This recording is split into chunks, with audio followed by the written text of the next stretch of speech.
Live from parts unknown, you're listening to Simon Miller's Pro Wrestling Podcast, the only wrestling podcast on the planet, we think. Sit back, relax, prepare for positivity to run through your veins as Simon Miller gives you your weekly dose of powerful pro wrestling audio. It is Miller Time. Hello and welcome to a very delayed and a very late episode of Simon Miller's Pro Wrestling Podcast. I do want to apologise to everyone. I'm just going to be honest with you, my week is nuts. I know I go on about this all the time, but hey, it's the truth, and when something's the truth, it's the truth. Not poignant at all, that, but you know, I'm dealing with shoulder injuries, as you know, and there's a lot of going to hospital and appointments, and you know, sometimes it's just bad, and I get behind on my work, blah blah blah blah blah. But I did want to get a podcast up this week, so I thought, you know what, we'll just get round to it. Excuse me. As soon as we can. I will say at this point, the Week in Gaming went up yesterday instead. Again, my whole podcast schedule this week's been out, but I thought I'd never really pimp the Week in Gaming in here. So if you'd like a gaming podcast from my good self, where I pretty much do what I do on here and talk about games for around about an hour, please search for the Week in Gaming on iTunes or anything. I may actually change it to the Week in Entertainment I've been thinking about, and we'll talk about, because I wanted to talk about Superman not being, Henry Cavill not being Superman yesterday. That's neither here nor there for this podcast, but I thought I'd give it a shout out. And as we're here, Twitter at Simon316, Instagram the same, youtube.com/The Miller Report Rules. All these go up here, as well as a load of other stupid content. Well, we've got a Spider-Man Let's Play up there, a Spider-Man review, a Shadow of the Tomb Raider review, loads of good stuff. And of course, all of this is supported by patreon.com/Simon Miller316. Even if you could give me $1, I would really appreciate it. Right, enough of that. Enough talking about my own stuff, my own nonsense. And let's talk about wrestling. For a while, we've got the Q&A, which we'll do at the end of the show. Thank you to everybody who threw their question in on the Facebook group. You just search for Simon Miller's Pro Wrestling Podcast. And, you know, we got Hell, I guess we will do Hell in the Cell predictions on this show. Again, What Culture video will be going up with me called Hell in the Cell predictions, where you can get a bit more insight into that should you so wish. I don't know when it's going to go up, but it's certainly in the system as I say these words. I think the main thing I want to discuss before we get into that, though, is that this was the build for, you know, Hell in a Cell, which is coming on Sunday. And I'll be the first to admit that, I don't like being negative about wrestling ever. And honestly, I get a lot of, you know, feedback, oh, Simon, you're too blah, blah, blah about wrestling, too positive. And maybe I am in your world, but I genuinely will always sit down and find a way to enjoy a show because I like wrestling. I don't think there's anything wrong with liking wrestling. Like, a lot of the time, people get in touch with me, and they're like, boo, bah, humbug, Simon, you like wrestling too much. You're in WWE's pocket. If only I was in WWE's pocket. What a wonderful world I would live in. My point being, though, is that in the build-up to Hell in a Cell, yes, I don't think that WWE necessarily smashed it as much as we're used to, not what they used to, but that we remember nostalgically about what pay-per-views used to do. And I think that's fair. It was just fine, and I think my biggest problem is I don't believe that all the Shield stuff will. I'm trying to phrase this right. I like seeing the Shield, right? I enjoy the fans' reactions, and it's nice to see people get excited about the Shield coming back. But it feels like to me we brought the Shield back once again to protect Roman Reigns. We've turned Braun Strowman heel to protect Roman Reigns, and now we've come up with this kind of, you know, pseudo 3-on-3. You know, Drew McIntyre, Dolph Ziggler, and Braun taking on the Shield, Roman Reigns, Seth Rollins, and Dean Ambrose. And then they're having these crazy brawls, and the Shield's getting arrested, but it doesn't really feel like there is any heat here. Like, I'm not necessarily emotionally involved in this. So it's lacking to me on that front. I don't feel passionate about it. So when the Shield come out, and I can't stand it when the Shield, and this is me getting nerdy, geeky, meh, but I cannot stand it when the Shield come out and that, you know, the Roman Reigns and Seth Rollins aren't wearing their titles. And also, given that Dean Ambrose only been back a few weeks, man, does he feel like he's part of the furniture again already. And I really do think that comes down to the fact we've hot-shotted this Shield stuff, and we really didn't need to do it. So that's my that's my kind of problem with it. And really, the only match I care about going into Hell in a Cell is Charlotte versus Becky Lynch, because again, time's been invested into it. It's been a good story. We've had some swerves. There's emotion there, and therefore, you know, it's grown and developed over time. Braun Roman, I get into all this in a minute. I don't want to shoot my load. 16-year-old humor. But I think I understand why a lot of people don't feel necessarily hyped about Hell in a Cell. And then that ties into a whole new debate about pay-per-views in 2018 in general, because, you know, what having it's weird because actually on this Hell in a Cell show, there are loads of matches. You could have put nearly everyone in a Hell in a Cell, like Charlotte. Becky would have made sense. Braun, Roman makes sense. Jeff Hardy and Randy Orton is probably the one that makes the least sense. But AJ Joe would have made sense. There's parts of the narrative that would have made it okay to then put them in a cell where they can't get out. But I am a bit, I don't say I'm bored of it, but it was much more fun when we had a Hell in a Cell match because it fitted the story, as opposed to we got a pay-per-view coming up. It's called Hell in a Cell, therefore we have to have a Hell in a Cell match. But, I'll watch it, I'll enjoy it, but it certainly feels like a B pay-per-view, I think if the set was different, right? I'm stumbling over my words, but I don't like coming down too negative because I'm not negative about WWE, and I'm not ashamed to admit that. Okay, it's not necessarily as good now as it once was, but I enjoy sitting down with wrestling every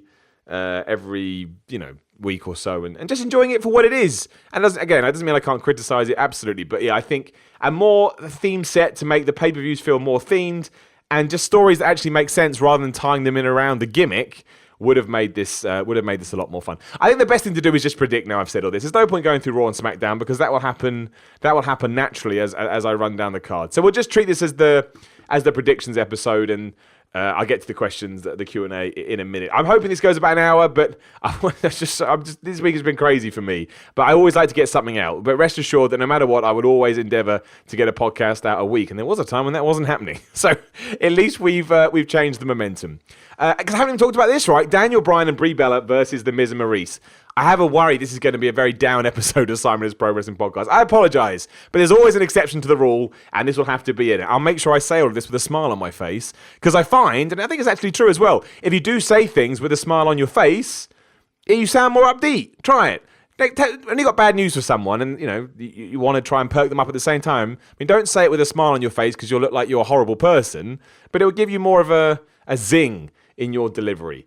But anyway, my point being is that I felt like Daniel Bryan and The Miz had all the heat they needed from their Talking Smack angle 2-3 years ago, whatever it was. And now we've added in Brie Bella and the Maurice, which is fine. I thought it's fun, and everything they did at the end of the SmackDown was not a problem in any sense of the way. It wasn't like it was bad by any stretch of the imagination, but I feel like we're now just adding things in to try and get week to week before we have some big blow-off match, which I imagine is going to see Daniel Bryan put his career on the line, then he'll win, hooray. He's finally got what he wanted, and hopefully goes on to a feud with Samoa Joe, who's won the WWE title. We'll get to it. But having Brie and Maurice in there, it just feels like a needless distraction to me, and it's not necessarily something that I wanted to see. It's as simple as that. I don't necessarily want to see Maurice versus Brie Bella either, and that's of no disrespect to them. But given that we had that as a tease, I mean, the match we had in the main event of SmackDown, it was meant to be Brie Bella versus Maurice, but it wasn't. I don't mean that in a bad way, but it was an angle. It was an angle. It wasn't a match. And I don't necessarily think they could do... I'm not trying to shit on people here. I think anyone that steps into a wrestling ring, just to underline my point, has a matter of talent, a matter of skill, and deserves our respect. I don't like shitting on that stuff. I just don't. You can argue that that's a mistake on my end, and that's fine. You're entitled to your opinion. But it wasn't anything to write home about. That's the best way. That's the best way to put it. And it was designed just so that we could see Brie Bella punch The Miz in the face, which is how it went off air, which makes me to believe that, yes, The Miz and Maurice will somehow win on Sunday and then build to a big match between Bryan and The Miz. And the problem I have with that, as I've just said, is that we are just treading water here. We didn't need to tread water. You only tread water while you're trying to take extra steps to G everything up. But we all wanted to see Daniel Bryan versus The Miz. To the point, Daniel Bryan comes back after 3 years on retirement, and there's all these names you could throw out there. Shinsuke Nakamura, Samoa Joe, Randy Orton, who else? AJ Styles, can't remember if I said him.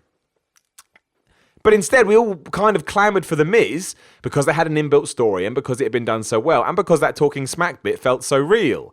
And much like they did with Bret Hart and Vince McMahon back in the day, like Bret Hart and Vince McMahon had the perfect storyline. You screwed me out of my job in this company, and from there, really, I never found my feet again. But then the Hart Foundation were turning on people or whatever that stuff was. There was a lot of shenanigans that went on when we didn't need to do that. If anything, it would have been better to take those two off TV and then just had them pop up at WrestleMania. I'm not going to talk about that match. It wasn't exactly the best thing in the world. And I feel like we've overbooked here. Too many cooks in the kitchen. Again, I'll go with The Miz and Maurice just because there's no point Daniel Bryan and Brie Bella winning here, because you can have Brie Bella lose to Maurice and The Miz still wins. He can still use that as a gloat and it continues the feud. But it's fun in the sense that it will break up the pacing of the event, but it's not necessarily what was best for the story. That's where I lay my hat on it. Also got the New Day versus Rude and Aiden English for the Tag Team Championships on SmackDown. Could not believe it when Aiden English and Rusev Day won on SmackDown. I never saw that coming. Although, again, my worry now is that I totally believe they only did this because they're going to break the team up. And it makes perfect sense, right? They're so close. They're going to win the SmackDown Tag Team Championships. Aiden English screws up for the last time. Rusev can't handle it. After the match, beats the shit out of him. Now, that makes no sense in one fashion because on SmackDown, they wouldn't even have made it to this match if Aiden English hadn't pushed Rusev out the way so that he took the bro kick instead. And then Aiden English. Then Rusev matchka kicked Sheamus. 1, 2, 3. But yeah, you don't give the titles to the New Day after they beat the Bludgeon Brothers, 2 weeks ago, and then have them lose at their first pay-per-view. I don't think that does anything for the titles. And I truly believe that WWE wants to do this Rude and Aiden English feud, which sucks. Rusev will come out the other end as good as Rusev is nowadays. I don't mean that disparagingly. I just don't think he's used in the way that I would like. And Aiden English, I like Aiden English. I think you can actually do a lot with him, but I don't think WWE will. I think he's better in a team with Rusev and Lana. So why take him out of it when they could be feuding with other people? So, yeah, I don't see anything changing there. I see the New Day winning. And again, the shenanigans will be focused on Rusev and Aiden English afterwards. But I was very happy they won on SmackDown. It got a golden up on ups and downs this week. That's how much I enjoyed it. Jeff Hardy versus Randy Orton is a Hell in a Cell match. 1 of 2 on the show. Is it one? No, it's the only one. Right? And of course, Roman Reigns is in Hell in a Cell as well. So Jeff Hardy versus Randy Orton. I mean, my only worry is what is Jeff Hardy going to do? It's been built up so much that he's going to do something crazy. And given that we saw Kevin Owens get thrown off a cage only a couple of months ago, it's not like he can just do that again. I mean, it'd still be amazing. Anytime someone gets thrown off a cage, it's amazing. But you kind of think, does he feel like he has to top that? Because if he feels like he has to top that, that worries me. And like young Simon, 13-year-old Simon, would love to see Jeff Hardy do crazy stuff. But old Simon who sits here right now with an injury from wrestling, implores Jeff Hardy not to do anything like that because Jeff Hardy, just do something half crazy, like climb up a little bit at the cell. But the problem is it's a case of diminishing returns. He now needs to do something crazy. Otherwise, everyone on the internet, that was rubbish, we expected more. And honestly, I'd rather not see that. It terrifies the crap out of me, Jeff Hardy doing stuff like that. So I keep both my fingers crossed that doesn't happen. I can see Randy Orton winning, even though that makes no sense, because you'd have to believe whoever wins this feud goes into an Intercontinental United States Championship match. But, if Jeff Hardy goes for his big move, misses, Randy Orton hits the RKO, 1, 2, 3. That's a pretty standard finish. I don't know if Jeff Hardy's going away for a while. It's a difficult match, this one. I don't know on which side of the fence I fit. I think they're both kind of in no man's land, to the point no matter who wins and loses, it doesn't really matter. I'd be surprised if Shinsuke didn't get involved in some sense. I think it's ridiculous that neither the IC or US title are being defended on this show, but what are you going to do? But yeah, it's weird this is in a Hell in a Cell match, given that the consequences don't really tie into anything, unless Nakamura makes himself known. But then why wasn't it a triple threat match for the US Championship? That would have been better. Why isn't that the match? I really don't understand WWE sometimes. And as they're not on the show and we're talking about Nakamura, obviously his counterpart, Asuka, was booked in one of the most ridiculous things I've seen in a long time on WWE TV. Some people said I was too sensitive about this. I disagree, just because of the way that Asuka has been used in the past. I don't understand why now she had to be reduced down to the confused foreign heel. If you didn't see it, Naomi and her were talking. Naomi thanked her for saving her from the Iconics, said that she filled the glow, and because apparently, this is what I took from it, not my thoughts at all, Asuka thought she said, I must go because she's Japanese and doesn't understand English, started to walk off, I believe said the word for glow in Japanese. Naomi then thought she said teriyaki, and they went off to get some chicken. In my world, that's not good pro wrestling. And if it's the first time you've seen it, you're probably going to think it's really offensive. Or at least you may think it's offensive. I'm not saying I was offended by it, but I can completely understand why somebody would be. And it's just a rubbish use of Asuka. And also, it didn't use Naomi to her best of abilities because she was a bit stilted in this bit. Going back to my point, Randy Orton probably wins. Charlotte Flair versus Becky Lynch for the WWE SmackDown Women's Championship. I actually think Charlotte will retain because the Evolution pay-per-view is only a few weeks on. If they are going to do this double turn that people keep talking about, so Charlotte will go properly heel and Becky will go face, which is what they've been tying, or you've been hoping that they would do since the reaction to Becky has been strong. as it was on this week's SmackDown, she was dressed up as a fan, and it was a bit weird because her actions were heelish. She attacked Charlotte as she was taking a selfie with a couple of fans. That's what a bad guy does. However, she still got a good guy reaction, and she's still pretty cool. Like, again, I know people keep comparing her to this, and I don't agree, but it was Stone Cold Steve Austin-like in what she did. That I can appreciate. And I think that if you do that double, you can't do the double turn and have Becky Lynch win, I don't think. You probably can. I just don't, to me, it makes, like you say, in the Austin versus Bret match, Bret Hart won. And no one ever remembers that because it's irrelevant. So I think he could actually, Charlotte cheats or does something to justify everything that Becky Lynch has been saying about her. Then you build to the Evolution pay-per-view, and then Becky Lynch wins it there. First ever women's pay-per-view, back on top. I do think she'll lose it again before WrestleMania because I'm still convinced that Charlotte versus Ronda Rousey is on the cards. But I think that would be a nice little program. Becky Lynch gets her title. She can hold it through to the end of the year. Maybe loses it at the Royal Rumble. I'm all right with that. I think that's a nice story, and it gives it time. It lets it breathe. It lets it evolve. I certainly wouldn't hate that by any stretch of the imagination. So I'm going to go with Charlotte, as long as that's the story. If Charlotte wins, then Becky, fades into dust, then that will suck. But I don't think WWE is going to get this one wrong. I know a lot of people say that, and then they think, what was I thinking? But that's my gut. I think they've seen what's happening. They're actually going to react to this one, unlike the Roman Reigns situation. Again, I'll regret this when it happens.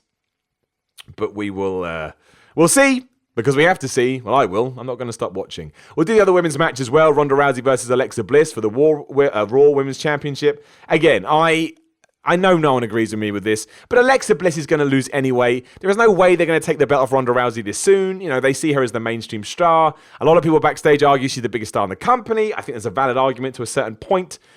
So if you're going to do that, let Ronda Rousey run through Alexa Bliss. She did it in MMA time and time again. It never got boring. Alexa Bliss is out of the title picture if she loses here anyway. I get that you're using her as cannon fodder then, and that probably sucks, especially if you like Alexa Bliss. But sometimes you have to get behind the person you're pushing, which is going to tie into my Roman Reigns argument in a minute as well, which nobody would agree with. But if you're going to do it, for Pete's sake, do it. Please do it.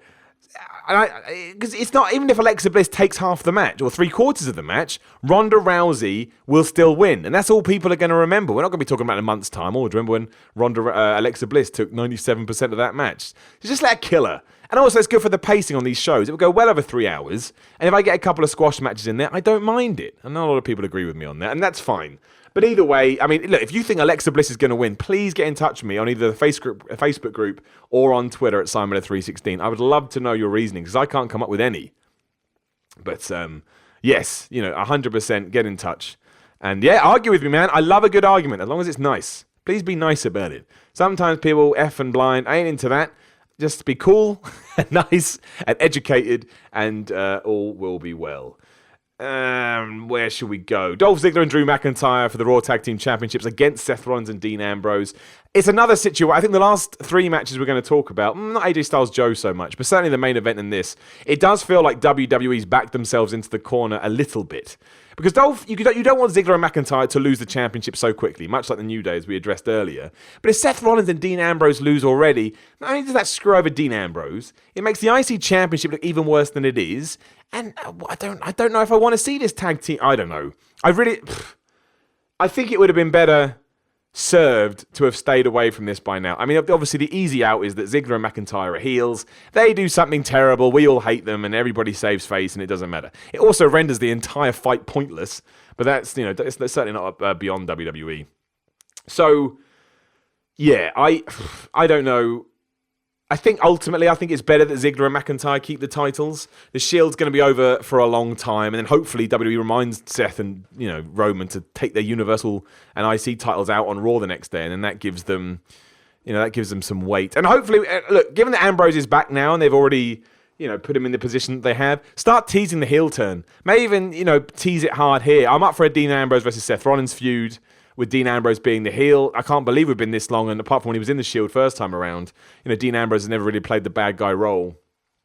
But, yeah, I mean, I think the champions retain here, which is weird, because at the moment, no one is losing their titles, I've just realised. But I want Samoa Joe to beat AJ Styles, and if you're changing your WWE Championship, do you really need to change anything else? I would argue that you don't. And I do think we need to do that. I love AJ Styles. I think he's been wonderful ever since he came onto the WWE. He's proved everybody wrong. But with that said, now is the time to give Samoa Joe that title, because if Samoa Joe doesn't win, I just feel like all the effort and time we've put into Samoa Joe's character over the last, 2-3 months is to waste, because it just goes to show that he was nothing. He was Bray Wyatt, right? He had all these words, all this aggression, and it never went anywhere. He has to win. He has to. It's not... AJ Styles loses nothing by losing. He doesn't. He's still going to be AJ Styles. He's still going to be beloved. There's probably a lot of money in the chase. Samoa Joe insulted his family. He did this, he did that. And then he stole, AJ Styles' title. And he absolutely can steal the title because he's a dick. I'm literally quoting what I said on my What Culture prediction video, but it's true. He is a massive dick. Therefore, he can win the title by being the dick. And that's fine. That's more than fine. It's probably, what he should do to underline you don't mess with Samoa Joe.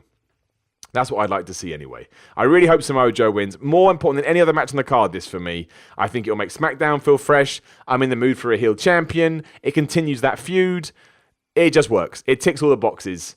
And it doesn't hurt AJ Styles one lick, because AJ Styles will have a brilliant match 2 days later, and everyone will forget about it. And then we get to the main event, Roman Reigns versus Braun Strowman. As I hinted about earlier, I just think you got to have Roman Reigns win. He's finally won the Universal Championship to... then put him back on the chase after you spent so long building him up. As I don't want to see him go back to being another Brock Lesnar situation where he's chasing the big guy. Screw that. I've seen it. I don't need to see it again. He's finally been crowned. He's finally been coronated. If you truly don't think it's working because, of whatever, then you've got to cast him back down the card anyway. Because you can't keep doing this to me. Nothing is going to change. Nothing. Unless we now just, go forward with this. They say it's Strowman cashing in the Money in the Bank. I guess that could change somehow. Mick Foley is a special guest referee. Don't know how that's going to tie in. Apparently no one can even touch Mick Foley. So maybe he's just there to, make it a bit more interesting and tie into the fact that 20 years ago he almost got killed in this match. But I think Roman Reigns has to win. I don't know how that affects Braun going forward. I think it's bizarre he's been put in this position to begin with. It certainly doesn't feel like they put Braun first here. Roman Reigns has kind of shaped that one as well, which is fine. Whatever. It's neither here nor there at this point. You can always change that in a few weeks should you so wish. And I don't know where it leaves Roman Reigns afterwards, or Braun Strowman, depending on what happens there. But I don't want to see Braun Strowman win the title. I don't, because as much as people say that they do, because then it means Roman Reigns won't have it, well, it just puts Roman Reigns back into the chase position. And I screw that. I've seen it. I've seen it for 4 years. He's given him his big run. I don't want him to lose his belt till WrestleMania at the earliest, even if it sucks, because then you've got 6 months of evidence that this does not work, and maybe you can change things up. So, yeah, I mean, given the fact that we've got the Shield taking on all of Braun's crew as well, I don't think this is the one and done. I imagine we'll go all the way through to Survivor Series with this, and we'll have Team Shield versus Team that, and you can put a couple of people on each side. Noticeable absentees from this card: Sasha Banks, Bailey, Bobby Lashley, Bobby Roode, Chad Gable. I'm probably missing people. They're ones that have come off the top of my head. Couldn't make it on the card, which is kind of crazy. Bella's aren't there. Riot Squad aren't there. No Sonya Deville, no Mandy Rose. So, it's kind of crazy, WWE, at the moment, the amount of people that aren't getting onto these things. Well, I imagine Natalya, Alicia Fox, and Mickie James will probably be in the corners of those women. So, yeah, there you go. There's my predictions. Again, you can have your say over at Simon's Pro Wrestling Simon's Pro Wrestling Facebook group. Just, Simon's Pro Wrestling Podcast. As you can tell, I've done a lot today, and I got a lot to do, and slowly my mind is melting and becoming mush. But yeah, you can go find all that stuff over there, and you can have your own predictions and see how you get on as well. I've probably missed loads of stuff. There was obviously WrestleCon over here in the UK this week, where they had an Impact show, a load of other things. It sounded like it was a pretty good event all around. I can't think of anything else I've missed. There's been some New Japan stuff that I need to catch up on, but I'm miles behind on all of that stuff at the moment, because sometimes WWE is just it takes all of my time. I don't think I've missed anything, but of course, if I have, please do let me know. But I think that we're... Oh, that's my phone ringing because I didn't mute my computer, and my phone comes through my computer. There you go. You got it. Let's just answer some questions, and we can wrap this thing up. Thomas Speller, as a child who didn't watch any WCW... Oh, my grammar. As a child who didn't watch any WCW, what should I go back and watch? Well, Goldberg's Rise is a lot of fun, especially Goldberg winning the WCW title at that random Raw against Hulk Hogan in the Georgia Dome. I mean, the NWO forming is a special moment. You watch Bash at the Beach and the following. I don't think the NWO appear on Nitro the next night. I think it's a couple of weeks before Hogan actually comes back to explain everything. But that's interesting. You can watch all the bad stuff. The Poke of Doom, has its place in history for all the wrong reasons. What else is kind of like there is a lot of good in WCW before it kind of tips over a cliff. A lot of the NWO stuff is great. When it's good, it's perfect. But it does, when it falls off hard. So be wary of that. But I mean, Harlem Heat are really good. Scott Steiner probably has his best run at some point during that. All the luchadors, you can actually see that come to prominence. Rey Mysterio and Eddie Guerrero are ridiculous in WCW. I mean, how they weren't done with more, no one will ever know. And you can just watch Kevin Nash and Scott Hall be dicks the entire time. I would focus on Goldberg. I'm sure there's a Goldberg collection or something on the WWE Network. I don't know if he's got WCW stuff in it, but I believe it would have. I would go back and watch all the Goldberg stuff. That was my personal favorite, him being my dad and all. So yeah, I would put my money on that. Also, knowing there is no bad blood between you and Cultaholic, will we ever see a collaboration between you all? Unfortunately, not, just because it would be a conflict of interest, right? I work for What Culture. They are now, while I have I love them all desperately, but while there is no bad blood there, it would be silly for me to work for them. There's a conflict of interest, and it would confuse people. So, unfortunately, that's the case. So even unfortunately, I love what I do, and I'm very blessed to do it. So, yeah, all happy. Charlotte Sanderford. Hi, Simon. Hope your recovery is going well. It's very slow, Charlotte, but I appreciate it all the same. I just wondered, have you watched any World of Sport on Saturday afternoon in the UK with Stu Bennett, a.k.a. Wade Barrett? I just can't warm to it, although I do watch it each week. I do watch it each week too. I like to support that stuff as much as I can. I kind of agree with I think a lot of the criticisms are they're overbearing. They're way too aggressive. Like, this is shit. It's not shit. I think you have to remember who the audience is in this sense. They're aiming at kids and families. And in that sense, I am not going to sit here and tell you people that ITV don't know what they're doing. They do. With that said, personally, on my own wrestling fans, I think it's too bright. I don't like all the constant camera cuts, much as I think WWE does it too much as well. But I do think it's a fun show, and for me personally, I get a real kick out of seeing all these great wrestlers who have worked so hard getting their due on national television. I think that's a wonderful thing to see. World of Sport is going to tour, so that's a good sign. I know the ratings aren't where people hope they would be, and they kind of dip each and every week, but you don't know what they were going for to begin with, and we don't know what the ad rates are. I hope they get a second season, and I hope they learn from all from episode 1, and they make it better. But I do watch it every week. I think it's a solid wrestling show, and I think the most important thing is that it's given a new platform and new eyeballs on wrestling, and given a lot of the wrestlers a place to work, and a really cool place to work as well.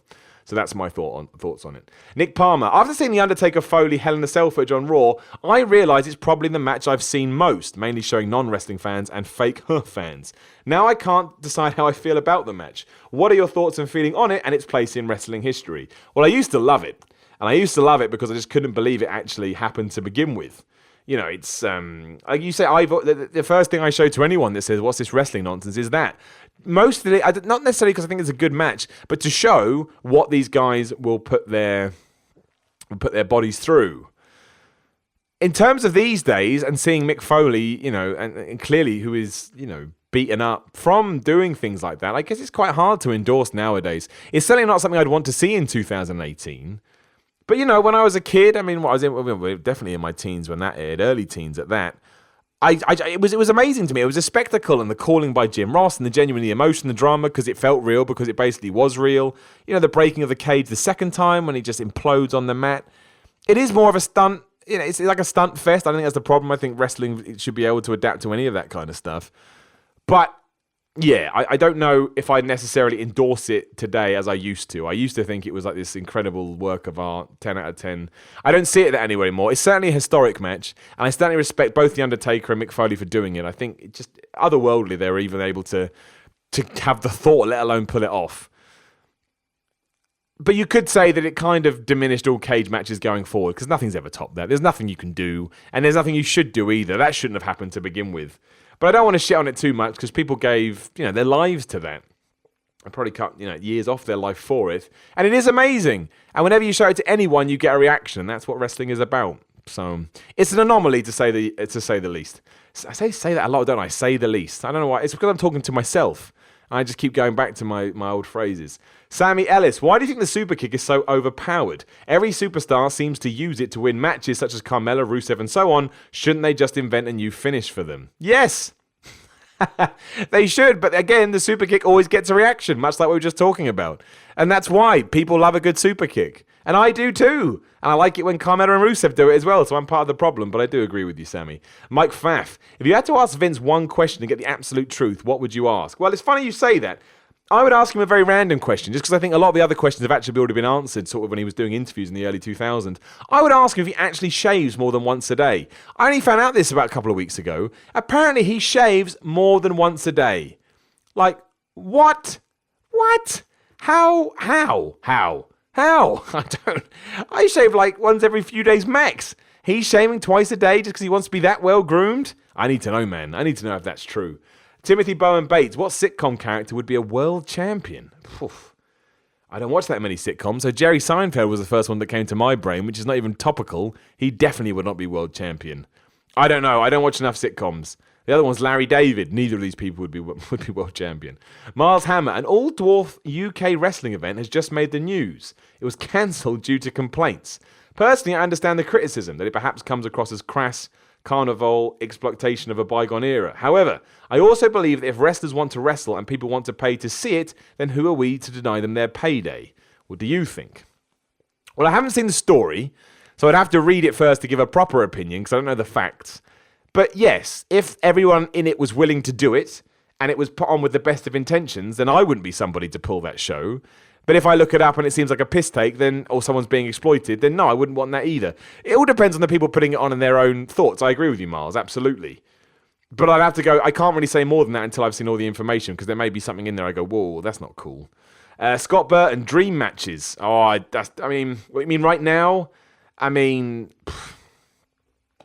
Cody, back in the WWE against Triple H, I would like, just if they played into the story. If they played into the story of, he's the person that made him with Stardust, blah, blah, blah. I'd love to see that. Kenny Omega versus AJ Styles in a WWE ring would be amazing. Seth Rollins versus, Seth Rollins and Dean Ambrose versus the Young Bucks. Basically anyone involving All In and the top guys in WWE, because that's as close as the WCW stuff we can get in 2018. So anything like that would be awesome. If we're talking sort of more broad stuff, I always want to see Goldberg versus Stone Cold, because if that was done at the right time.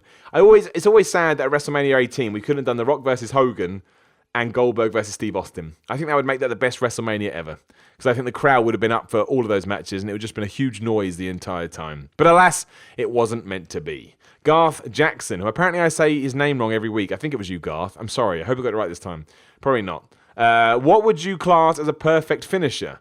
AKA a move that can be hit in any situation in or outside the ring, something like the DDT. Yep. DDT, stunner, RKO. That's it. They're the best finishers ever, because they can be hit out of nowhere. They always get a response from the crowd, and they look cool. There's probably other ones as well that I can't think of right now. Code Breaker, when people come off the ropes and they hit it, that's always good. But they'd be my top three. Derek Smith, if you could choose one member of the WWE roster to join the Bullet Club, who would you choose? And Ross Chaplin has said Roman Reigns to break the internet. I 100% endorse that. Probably Kevin Owens. I think if Kevin Owens was part of that club, part of that stable, it would be a lot of fun. And I also think, him being back in the independent scene now would probably blow a lot of people's brains. So Kevin Owens would be my pick, or Finn Balor leaves and he joins the club he left. That'd be pretty good as well. Pedro J. Morales, thoughts on WWE bringing back an old championship like the European or hardcore title? Look, I'd love it if they treated their titles now any good, but they don't. I know I moaned about it earlier, I'm going to moan about it again. There is no IC title or US title on the damn Hell in a Cell pay-per-view. It's ridiculous. Seth Rollins probably won't even come out wearing the damn IC title. The Universal Championship wasn't even promoted that much going into the Braun Strowman match. So no, I don't want them to bring back any more belts until these ones all start feeling important, because all the extra ones will do will water down the ones we've already got, and they're watered down enough. It's ridiculous. One thing that really annoys me. Sam Reed, if you could ask Big Vinny Mac any question, he had to... Wait a minute. Have you posted in here twice, Sam Reed? I can't remember... No, Mike Pfaff asked the same thing. That's just weird. Well, we've done that one, so it's all good. Jonathan Fagan. Afternoon, Simon. I've stumped you with 2 in a row, so hopefully here's an easier one. Do you see NXT having a Money in the Bank leading to the potential of cashing in on any roster for any title? No, because I think if you do that, you then undermine... I think it's already ridiculous that there's so many Money in the Banks now. I don't mind the women and the men having one, but, I get you can't have just one, but the more you do, obviously, the less it means. So I don't want to have another one where you can actually choose where you go, because I just think that's too many. So no, I don't think we need it either. I think for now we can keep those two brands separate and it's fine. In more Money in the Bank questions, would Vince or you like to see a true Money in the Bank cash in for any title, i.e. a secondary one, maybe to further a feud, e.g. Miz Bryan or Ambrose Rollins if he turns down the line? Cheers and hope all is well. Thank you very much, man. Yes, I would. The problem is you have to build those belts up first. Otherwise, you're just going to job out the wrestler. Because why is a wrestler going to go after the IC or US Championships now when they could go after the World Championship, given that, again, my theme of this episode, WWE doesn't give two craps about those. So there's a lot of work to do, but I don't think there's anything wrong with that. And also, just going to make that guy look scared, whoever the World Champion is. So it's good in theory, but the lay of the land, if you did in New Japan, it would work, right? Because the Intercontinental Championship has merit, and a load of other ones does too. Not as much as the IWGP belt, but it's got a better balance. And I think WWE needs to bring that balance back before you can do an angle like that. But I would like to see it. Grant Weaving, what gimmick do you think should have worked but didn't? Well, Doink always springs to mind. Because the original Doink by, I think I said this last week, the original Doink by Matt Bourne was great when he was all evil and a bit more like it-ish. And then he just became a basic clown. Otherwise, I don't think there's many gimmicks that have come along that should have worked and didn't. I mean, maybe Nathan Jones, just this crazy Australian psychopath. But, his troubles lied elsewhere. Otherwise, like Beaver Cleavage, that failed for a reason. I'm also, the other way around, I'm more surprised, well, not really, given what the attitude was at the time. No pun intended. But The Godfather always working surprised me. I'm a pimp. It's just nuts to my brain. Alex White, do you think WWE is dropping the ball with Andrade Cien Almas? Absolutely not. I think he's being used better than any NXT guy in ever. He's infused with big people. He's competitive. He beat R-Truth on Raw like a heel. I know it's only R-Truth, but still. No, I think if more people got treated like him, the better. It took him a while to do it, but now, absolutely. No, I think he's smashing it. And apparently Vince McMahon's really high on him too, so this could just be the start. Chris Chester, Triple H or Taker at Super Duper Slam Down Under? Also, would you want to see HBK return or be added to this, or have a final match versus Taker at Mania? Or do you think he should remain retired and not pull a Ric Flair, by retiring then resting again? Well, I think if he comes out of retirement, it's going to be for the Saudi Arabia show, right? Because that's where all the money is, and the Prince of Saudi Arabia or whatever is well into old wrestling. So that's, that's what, if he comes back, it's going to be for. And is that what we want to see? I don't think so. I think that's crazy. I think that's absolutely crazy. So, no, I don't want to see Shawn Michaels coming back. I don't think he's going to live up to expectations. I imagine The Undertaker wins at the Super Duper Slam Down Under just because he's lost too much recently, basically. And Triple H can lose and it doesn't make a difference, whereas Undertaker losing now kind of makes a little bit of a difference. I don't care if Shawn Michaels does come out of retirement. I don't think it makes a difference. I don't think it hurts his legacy or anything like that, as long as, Mark Calloway, The Undertaker, doesn't mind. But personally, no, I don't need to see it. I think he's had his run. I think he smashed it. And that's that. You can draw a line under it. Saeed Shah, borrowed question, but non-kayfabe Battle Royal Deathmatch, who wins? Brock Lesnar. Always Brock Lesnar. James Bromfield, hey Simon, hope you're doing well, and as always, thank you for the continued awesome content. Thank you, my friend. I was having a chat with a mate the other day, and we came to the conclusion that these days, the WWE main roster has become the WCW of old, in as much as it is where the older school, more established wrestlers go, with NXT being more of the WWF Attitude Era. Because let's be frank, NXT is much more entertaining with better wrestling than the main roster. But like WWF was towards the end of the Monday Night Wars. Sorry, that's a connecting sentence. If that makes any sense, I would love to hear your thoughts.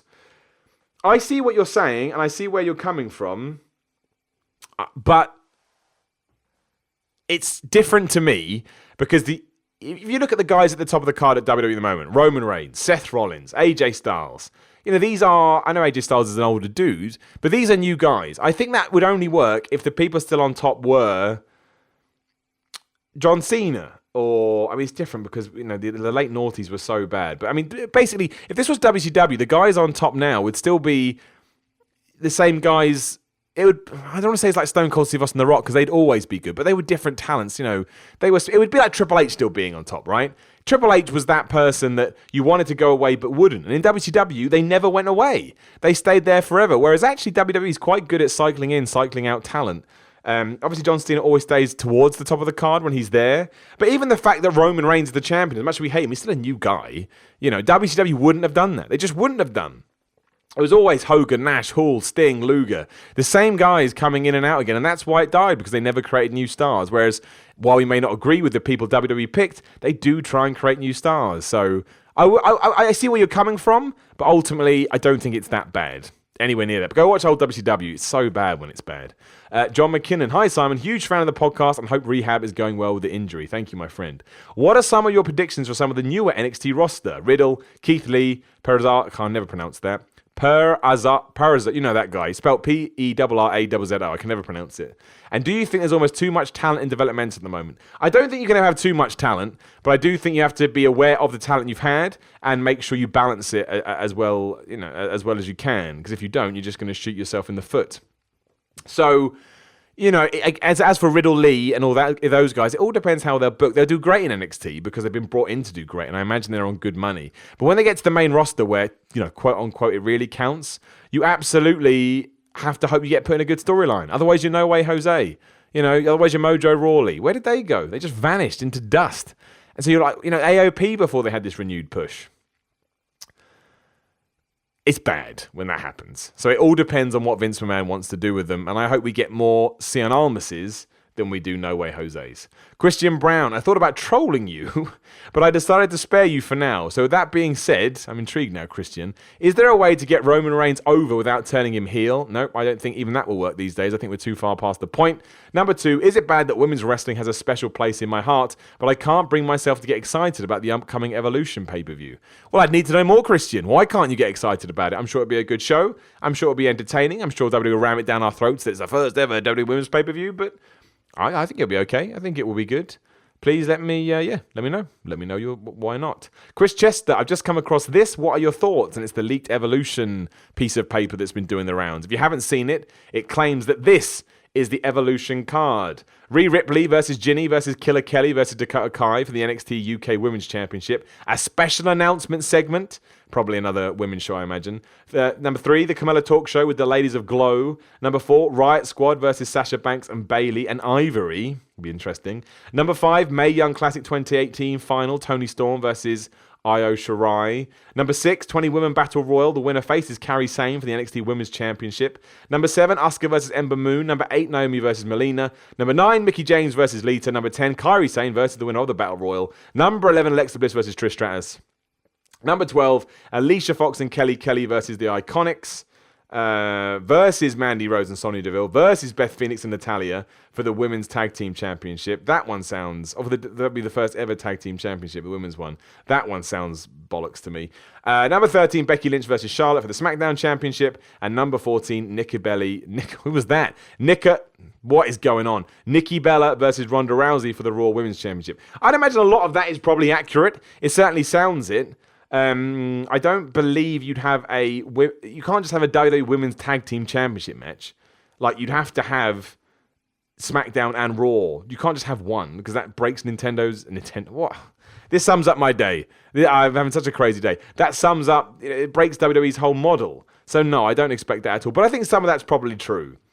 Yeah, I'd say 90% of it. Scott Rinaldi, inspired by the Brawl for All, bad idea, WWE decided to put on a legit arm wrestling competition. Who would win? I'm going for Big E. It's not about size though, arm wrestling. It's literally all about technique. So, yeah. I don't know. I can't answer that one. Someone like Chad Gable will be deceptively strong with awesome technique and win. Afonso Coimbra, what do you think about the fact that the IC title is right now nowhere to be found? Seth isn't going to defend it soon, and it's almost never mentioned on TV. It almost seems like the US title on the first run of the Shield. How should we fix this situation? By the way, today is my birthday, and it would be great to hear a happy birthday wish from you, Simon. Happy birthday, Afonso, for yesterday, I believe that was. I'm going to hover over here for Wednesday, September the 12th. Happy birthday to you, my friend. I think we've touched on all the title stuff. Yes, I agree with you. We just need to start talking about it on TV and putting it in worthwhile, meaningful feuds. Easy will never happen. Richard Ingman, do you ever see a lower mid-card title like the European or Hardcore ever come back to the main roster? This is crazy. It's the same question again. As they're retired, maybe a new title, I'd call it the Atlantic Championship. Thoughts? Please see above, Richard, but thank you anyway.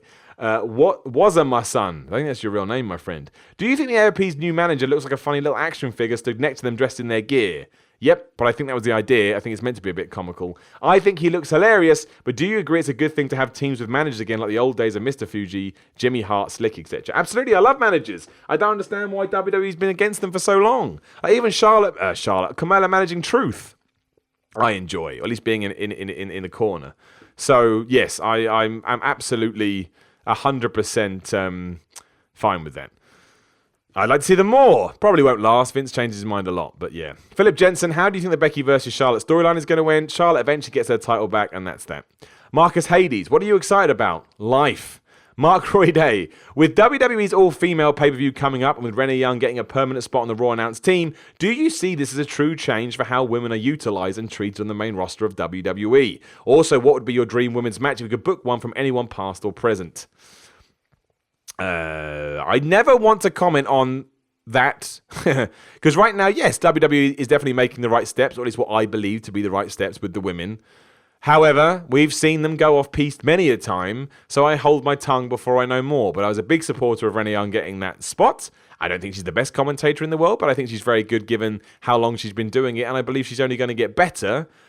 And also, having an all-women's pay-per-view can only be a good thing. And then I think you have to look at the business metrics and decide whether it's worth doing another one. I certainly don't think you should do it for the sake of it, but I think if there is a call for it and it does well and it's a good show, then yes, I still long for the day when it's just parity all the way. So we don't have the thing I always talk about, hate the women's segment. Don't need a women's segment. Look at Charlotte versus Becky. Just good shit. Keep doing that and all will be well. Travis Gilmartin, will you or anyone at What Culture be going to the 2019 Royal Rumble? I don't think so, but maybe WrestleMania if we're lucky. Ollie Smith, Simon, hope you're holding up all right. The power of positivity seems to be carrying you through, even when times are tough. Much love and kudos to you. Thank you, Ollie. I appreciate it. I do miss the gym a lot, I'll be honest. Right, it's a big one. Deep breath. I really want your opinion on this pet theory of mine.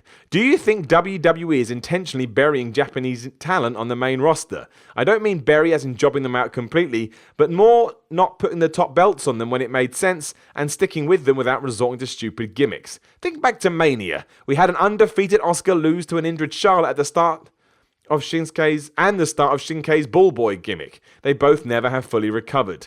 I'm not going to fool myself and think this doesn't have anything to do with a certain amount of WWE racism, but I think mainly it may be due to the buzz around New Japan Pro Wrestling. Constantly lauded as the best promotion on the planet with the most skilled workers, the best quality matches, Meltzer's hard-on internet buzz. Yeah, but that's enough. From Vince's point of view, he hires the best wrestlers from NJPW, the name presumably floating around the office, puts them in NXT to see what they can do, lets them dominate, lets them hold titles, all the while knowing that not many eyes outside of hardcore wrestling fans will even know they are there. Move them up, keep them strong, put them in high-profile title matches, then don't follow through because the best New Japan has to offer can't be better than the WWE US. I think this is it. I feel that in Vince's mind, if he puts foreign talent over his champions, it is an admittance of being second best and confirmation that the internet is right. I don't agree with that at all. I respect your opinion, Ollie, and I really appreciate you putting so much time and thought into it, but I just don't think Vince McMahon has that mindset. I 100% don't think that Triple H has that mindset, and if anything, if Nakamura could come into the WWE and have the best match he's ever had, that's only going to be a selling point for WWE as opposed to Nakamura because people already know Nakamura's good. Right now, it falls on Nakamura more than it falls on Vince McMahon.